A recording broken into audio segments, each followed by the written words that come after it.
Fight Club est sorti l'année de ma naissance, soit en 1999, et pourtant, j'ai eu l'occasion de le voir au cinéma. Welcome to Fight Club. You do not talk about Fight Club.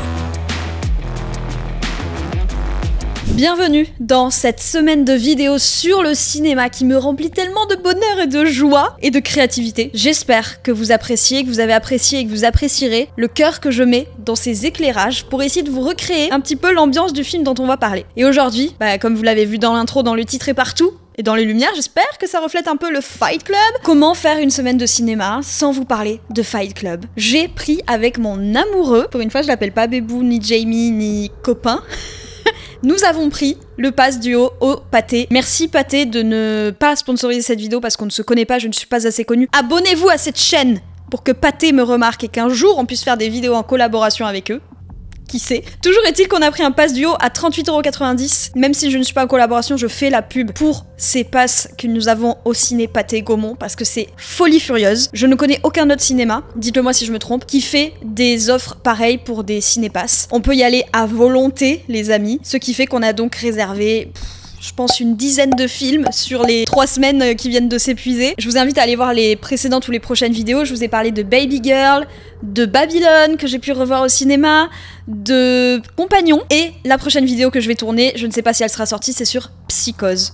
Tous ces films, il y en a qui sont déjà sortis au cinéma il y a des années. Et bien, grâce au cinéma, grâce à l'art, grâce à Pathé qui est un cinéma d'art et essai également, nous avons pu revoir ces films qui sont sortis pourtant il y a des années. Et ça, les amis, c'est une chance que ceux qui étaient nés déjà dans les années 90 et qui avaient l'âge d'aller voir Fight Club dans les années 90 ont pu avoir et ont pu découvrir Fight Club au cinéma. Ici, on va spoiler, donc on va évidemment parler de la fin de Fight Club parce que c'est pour ça que ce film est fabuleux. On suit les mésaventures d'un homme qui se questionne sur qui il est vraiment et qui finit par intégrer un Fight Club, donc un club de combat clandestin, qui va finir par le ronger et le mener à commettre des actes illégaux. Je me suis donc demandé, en regardant Fight Club pour la 4e fois, s'il était possible de découvrir le plot final depuis le début du film. La première chose que je veux vous dire, c'est qu'il y a des images subliminales de microsecondes dès le départ du film sur Brad Pitt. C'est pour nous insuffler à nous aussi l'image de Tyler Durden. Jamais dans le film, le personnage joué par Edward Norton ne dit son prénom. Alors, il s'appelle Tyler Durden, mais ça, il le comprend et on le comprend seulement à la fin parce que, à chaque fois dans le film, dès le début, que par exemple Marla va lui demander comment il s'appelle, il va pas répondre, il va se passer quelque chose qui fait qu'il va pas répondre. Et à chaque fois, il ne va jamais dire son prénom. Doesn't have your name. Who are you?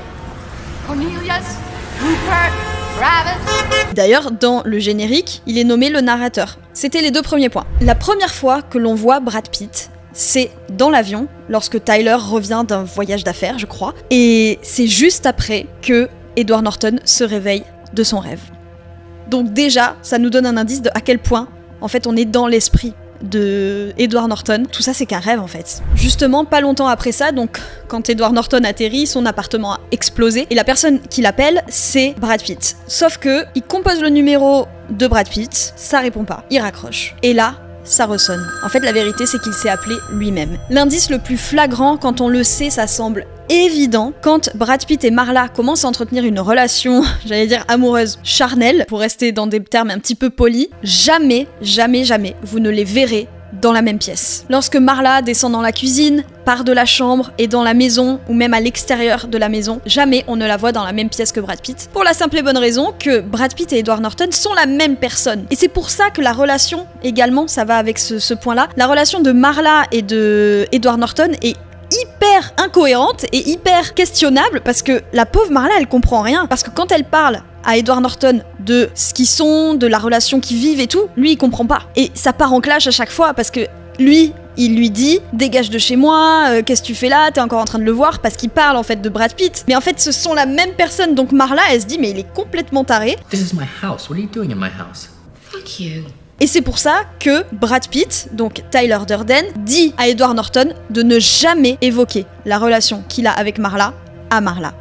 Il y a aussi également plusieurs fois où, lorsqu'il y a des questions qui sont posées à Edward Norton ou qui sait pas trop répondre à un truc, il y a une situation un petit peu tendue, Brad Pitt derrière va dire quelque chose et Edward Norton va le répéter. Regardez-le avec ce regard-là, vous allez voir que Edward Norton répète mot pour mot comme un robot et en fait comme si c'était la voix dans sa tête qui lui parlait.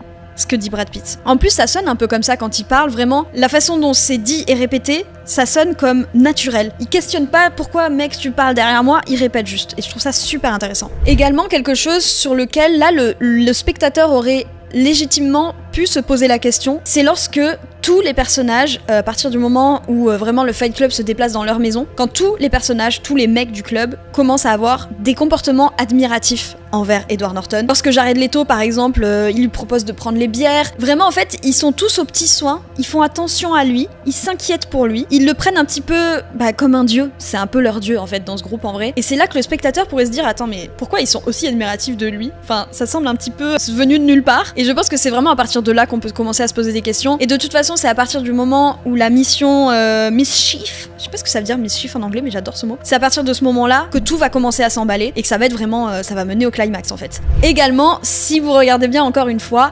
malgré le nombre de combats et le nombre de points dans la gueule que se prend Brad Pitt, il n'a jamais de blessure aux yeux. Jamais, jamais, jamais. Il a des petits bleus, des petites ecchymoses, mais même après la baston qu'il se prend par le patron du bar, dans la cave du Fight Club, il n'a aucun bleu sur le visage. En revanche, Edward Norton est toujours couvert de bleu, de points de suture, de pansements, d'ecchymoses partout au visage, alors que Brad Pitt, lui, n'a rien. Il y a aussi un truc tellement stylé, et là, c'est vraiment du détail, c'est quand ils ont un accident de voiture, parce que Brad Pitt décide et force en fait Edward Norton, donc cette partie faible de lui, à lâcher et à perdre le contrôle. Et qui sort du côté conducteur ? Edward Norton. Et oui les amis, à mon sens, le virement de situation et le moment où vraiment ça va nous mener au climax, c'est vraiment le point de rupture entre les deux personnalités de Edward Norton, donc Tyler Durden et lui-même, c'est un peu difficile à dire, c'est lorsqu'il se bat presque à mort en fait avec le personnage de Jared Leto, je crois qu'il a pas vraiment de nom dans le film, enfin en tout cas je me rappelle pas qu'il soit nommé, il le défonce. Là clairement, franchement si vous avez pas l'estomac accroché, cachez-vous les yeux. J'avais une dame à côté de moi d'ailleurs qui à chaque fois qu'il y avait une baston, et Dieu sait que c'est le thème du film, vraiment elle était là en mode ah, et je crois qu'à un moment elle s'essuie les yeux, je sais pas si elle a pas pleuré de ressenti de la douleur. Je m'avais envie de dire mais madame vous êtes pas, enfin vous savez ce que vous venez voir quand même. Et on le revoit après à la suite, dans la suite du film, c'est d'ailleurs fou qu'il soit resté, mais c'est parce qu'il a une admiration pour le Tyler Durden. Je pense que vraiment ce moment-là de baston extrême, c'est le déclic pour Edward Norton. C'est vraiment, à mon sens, le passage entre Edward Norton gentil et la fusion, en tout cas le passage vers sa version de Edward Norton de Brad Pitt, c'est-à-dire Tyler Durden, vraiment le mec qui prend la situation en main et qui est celui qu'il aimerait être finalement. Le cœur de tout ça, c'est pas juste de nous servir un scénario absolument magnifique, d'ailleurs c'est un livre de base Fight Club, je savais pas, voilà, donc ça doit être absolument dingue en livre, mais c'est surtout de traiter la dualité qu'on peut avoir en soi, et à mon sens ça peut rejoindre un petit peu Baby Girl, parce que on a ici Brad Pitt qui est en fait le vecteur et qui est la vérité de Tyler Durden, qui est vraiment l'exorcisation de tous ces fantasmes les plus purs de violence, le fantasme d'être finalement quelqu'un que tout le monde respecte, d'être beau gosse, d'être bien gaulé, de savoir se battre, d'être à la tête d'un club que tout le monde admire, que tout le monde va suivre. En fait, Tyler Durden, c'est une grosse merde, quoi.